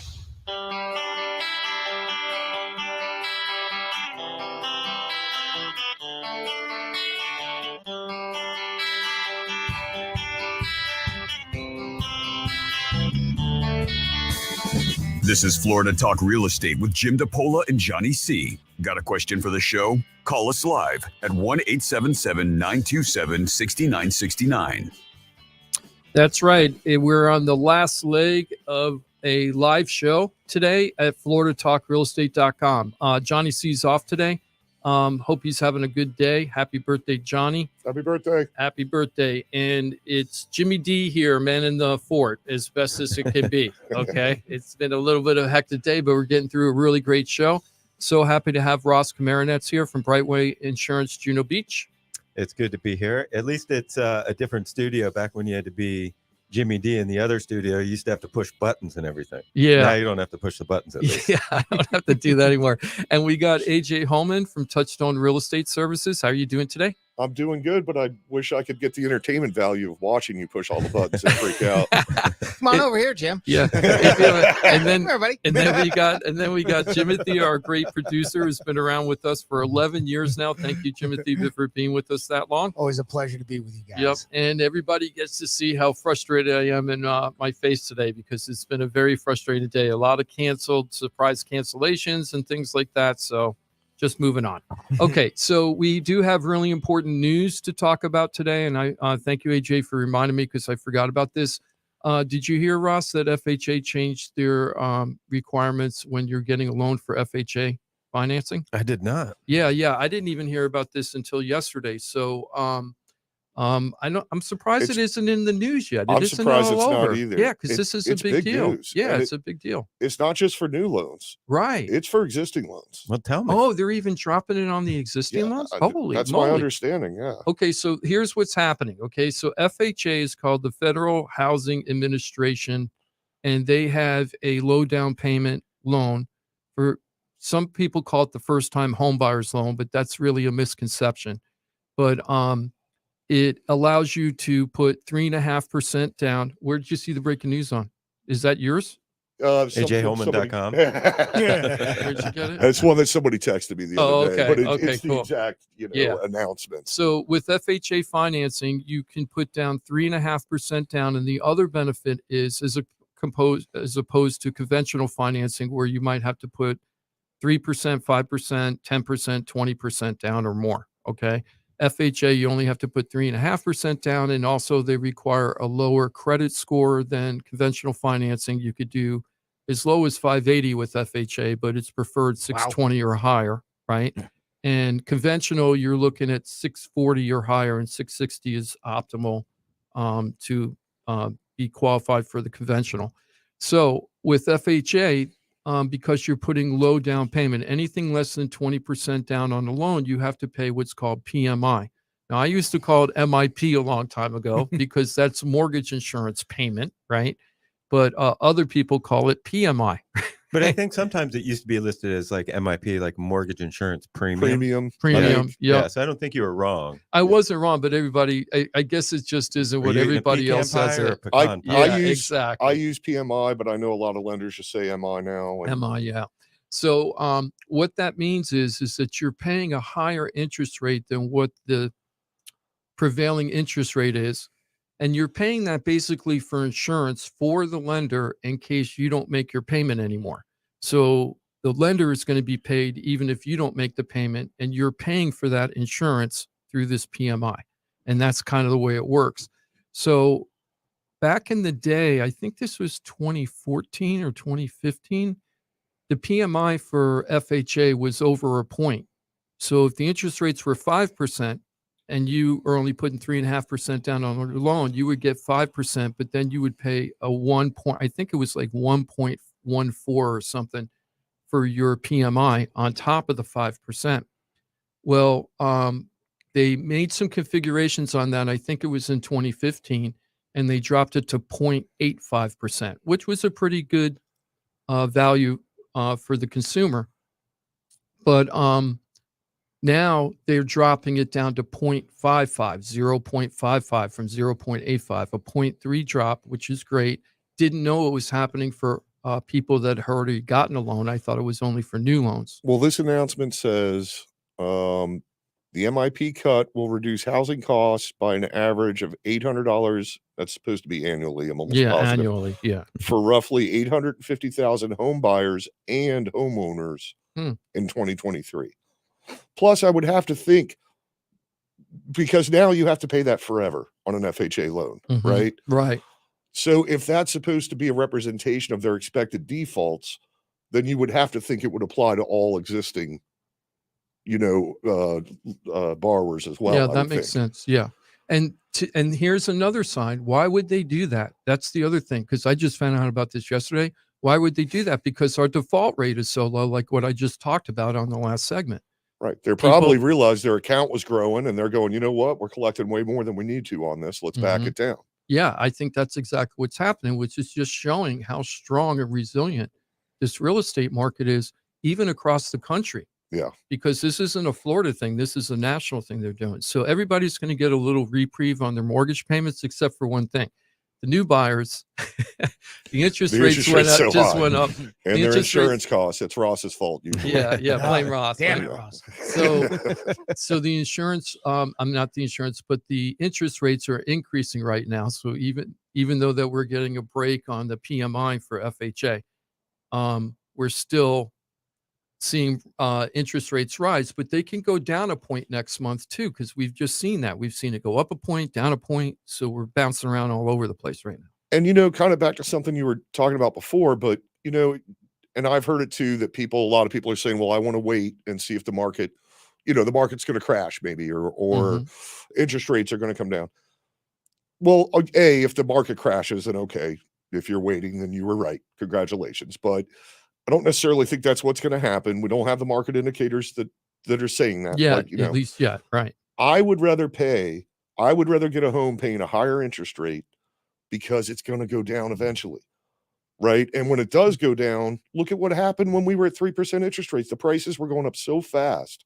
So people that are waiting because the interest rate's high, what are you waiting for? The interest rate to go down. What's going to happen when the interest rate Price goes is down? going to The go price up. is going to go I up. talk about that all the time. So why not buy now? There's right. And then refi when and they go down. refi when the interest rates go down. And here's the thing is that what people don't get is what market, if you just know basic economics, what market allows prices to drop while interest rates are going down? Right. That's not going to happen. Right. Exactly. It's just not going to happen. So if that's what you're waiting for, you might as well just say, well, I'm going to buy a unicorn. I'm not going to buy a car. I'm going to wait for the unicorn to come. Right. Right. Right. Right. So because it's just not going to happen that way. So what you have to do is don't try to outsmart the market. Try to work with the market. Right. You work with the market parameters that you have at the time you're doing it. You make sound decisions. And refining, locking into your house and refining, especially if you're renting. I mean, it's different if you own a house and you're thinking about buying, but you're not sure yet.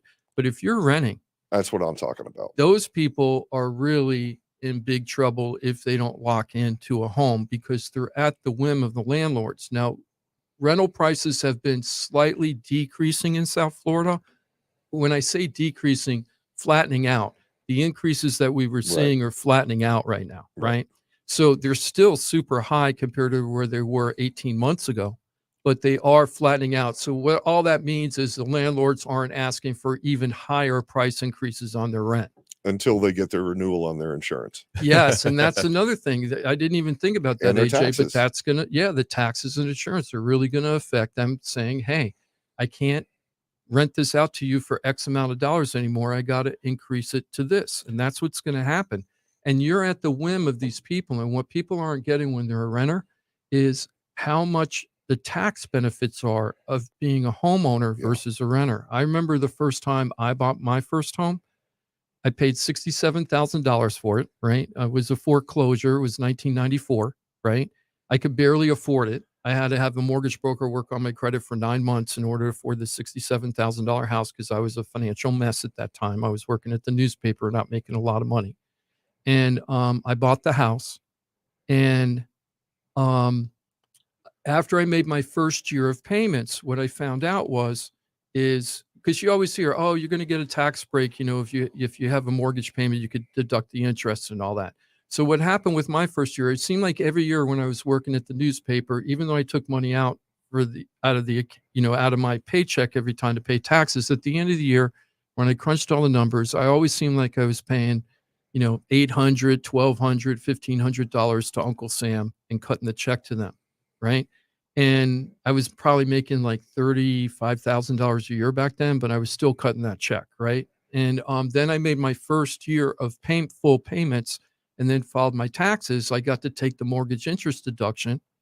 And instead of paying $800 to $1,200 to the IRS, I got a check back for over $3,000. And I felt like I won the lottery. It was like giving myself a 10% raise. I was only making in the 30s and I'm getting a check back from the IRS for $3,000. And I felt like I said, I felt like I won the lottery. But the thing is that all that interest that I was paying was helping me take off on my taxes. But when you're a renter, you don't get to do that. You're just throwing the money away. The only benefit you're getting is having that roof over your head. You're not getting any tax breaks. And then you're not also getting any kind of appreciation over the years. So that house, when I bought it for 67, in today's market value, right, it's worth in the 450s right now, right? And you wouldn't get those kind of benefits like Johnny when he became a homeowner, right? He didn't want to become a homeowner, Johnny C, right? He told me for 2 years he didn't want to become a homeowner. And then he decided life changed in his life. God bless him. He had his little daughter, right? And then he said, Jim, I got to buy a house now because he was a father now, right? Well, he barely had enough money. We got a down payment assistance program. We fixed his credit, put him in a down payment assistance program, bought a house well within his means. He put some money into it.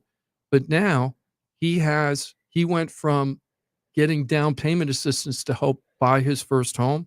If he were to sell the home today, he would have so much equity, he could put down a 20% plus down payment on a much larger home if that's what he chose to do when he's ready to do it. That would have never happened in a million years he would have never been able to save that money. Knowing Johnny, and John would tell you this if he were here, he would never save the money that he would be able to make from the equity of his home Right.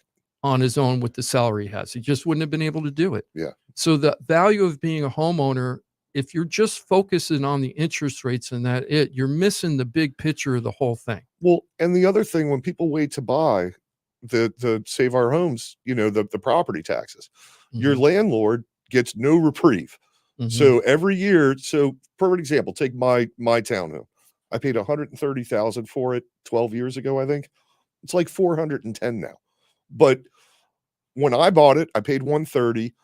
I actually petitioned all my taxes because they tried to tax it at $170, and I went to the tax authority and got it down to $140, I think. But so my taxes only are based on $140, and they can only go up 3% a year. Right. I sold one in there last year for $400. So what are his taxes? His taxes are going to be triple what mine were. And if that's a landlord that's renting it, they're going to continue to increase like that. So the renters, like Lake Worth was trying to do, I think they were talking about doing a rental cap on these landlords. Well, how are you going to do that when all their cost variables are going up? Their taxes, their insurance, the millage rate went up, and all the market values went up. Yes. So I was really surprised the millage rate went up. I thought with all the value increases, surely we would have an overage in our tax collection, but apparently we don't. I know. Does the government ever have an overage? Right? I was shocked.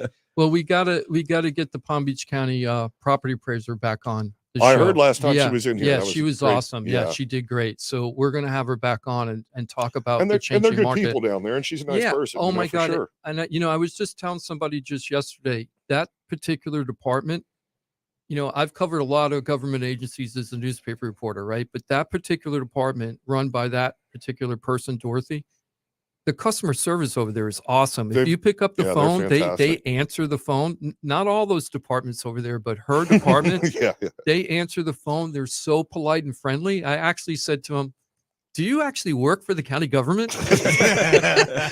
You sound way too happy and too helpful, right? The people over there are great. They give you great information. And they're there to help. That's the thing. They're used to people calling that are confused, that are in the dark about this, and explaining it to them. And, when John if he does go to another place, he'll be able to take the portability, the difference between his market value and his assessed value, and he takes that with him as long as he moves in Florida and buys another home. I think you have 2 years to do that. Yeah, so you can sell the house and you have 2 years to take the portability of the savings you had from the first home and roll it into the second property that, your new property that you're buying, that you're homesteading. Yep. You can't do portability for non-homesteaded property. Yeah. It's got to be homesteaded. Has to be homesteaded. And that's another thing. Some of the sellers right now, they're like, I don't want to sell. They're concerned about having a really low interest rate, what they got compared to the interest rate they're going to buy. But they also don't understand that. So then my taxes are going to go up because I'm going to be buying a new home and it's going to reset the taxes. And I'm like, no, there's a portability calculation you're not taking into consideration. And the best way to find that information is you go directly to the Palm Beach County property appraiser, and you can type in the address of the property you want to buy, and it'll tell you what their estimated new tax rate's going to be if you buy the property for that price. Yeah, they do have that. And then you can call them up and then find out what your portability difference would be, right? So then you could say, hey, if I'm selling this house and I'm buying this house, and this is what you're going to set the new tax rate is, how's my portability going to offset that? And you can actually figure out all that stuff, and they're awesome. And they're so happy to help you. They're so cheerful over there. So there are resources for you to be educated in order to make the right decision. There's too many people right now. I see that just make a decision without any facts. It's just what they feel. I don't feel this economy is good, so I'm not going to do anything. Or they're basing it off one or two things and maybe not seeing the fuller picture. You know, one thing I was going to mention, since we were just on the subject. So if you are planning ahead and you're going to move to Tampa next year or the year after, if you look on the Palm Beach County Property Appraiser, the PAPA site, if you see that the market value for your home, if you feel it is grossly under, they're usually under. They aim low. I think they aim to be about 15 to 16% low anyway.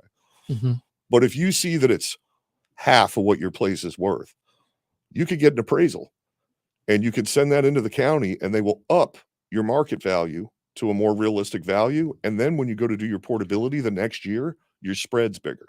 Wow. I didn't remember even think Paul- about that. That's a great tip. So we talked about this one time on air with Paul, and Paul did that. Paul Krasker from the law office Yeah, of and Paul he said he was Krasker. probably one of the only people that ever called the county appraiser's office and asked him to increase And they will do it if you get an independent appraisal, have it sent in. Now, they're not necessarily going to give you the full market value because, like I said, they come in a little lower anyway.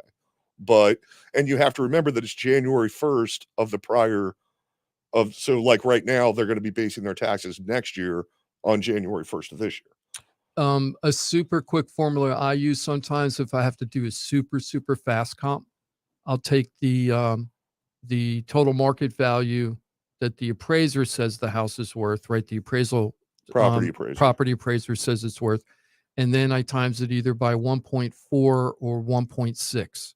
And that's really actually you find that to be pretty in line. I don't look at it that close. Yeah, but you could actually do the 1.4, 1.6 formula, and I'd that go kind of 1.5. tells you what roughly what that market is right there is doing. Well, the neat thing about that, the stretching out your portability, is that the ones that are usually the lowest, in my experience, the ones that have the lowest market value shown compared to what they actually realistic numbers are the ones people have lived in for decades.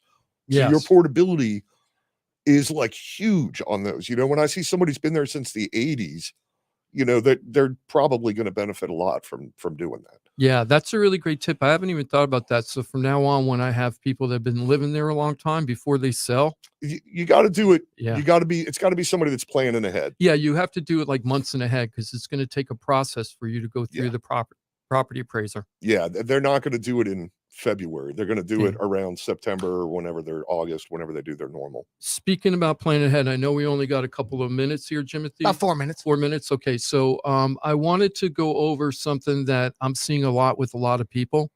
There's a lot of people right now that are talking, they want to sell this summer, or they want to make a move this summer. They want to buy this summer or sell this summer, but they don't want to meet with an agent or talk about it until let's say, like I have a guy that wants to move sometime in May, right? Probably late May, right? Now he's calling me now to discuss everything. And I'm like, we need to sit down and talk and meet. I need to see the house so I can figure exactly what we can sell it for. We're going to do what's called a seller net sheet to base how much money you're going to get in your pocket when we're done. We got to analyze your neighborhood and put you on a live search so you see everything that's happening in your neighborhood. And I'm not just talking about active sales that come on. You want to know active, pending, sold, temporarily off market, expired, canceled, because you want to see what's happening in the trend in your market, and you set that up, and you that way you're pinged every time something happens in your neighborhood, and that you map out a plan. And also, if you're thinking about buying after you sell, we got to get you lined up with your mortgage ideas. And if you're buying out of the area, we got to get you with a top agent out there that can give you the advice you need for whatever market you're moving to. And that's the whole plan. And you don't want to be doing that. If you're thinking you need to move May 31st, right? It's going to take 30 days to close if you don't have a cash buyer. So now you're at April 30th, right? And then it's going to take it, with me, a month or two. Well, for me, I'm usually in a month, and that's actually tight. When I say give me a month to sell the house, I'm really pushing it, right? And I usually succeed. But so you need 60 days just to find the buyer and then close the buyer. So and that's a minimum. That's minimum. So what I was saying is, if you're not talking to me by March 1st, you might not have a smooth situation. So if you're thinking about doing something in the future, you got to talk to people now. Not that you're going to put it on the market now.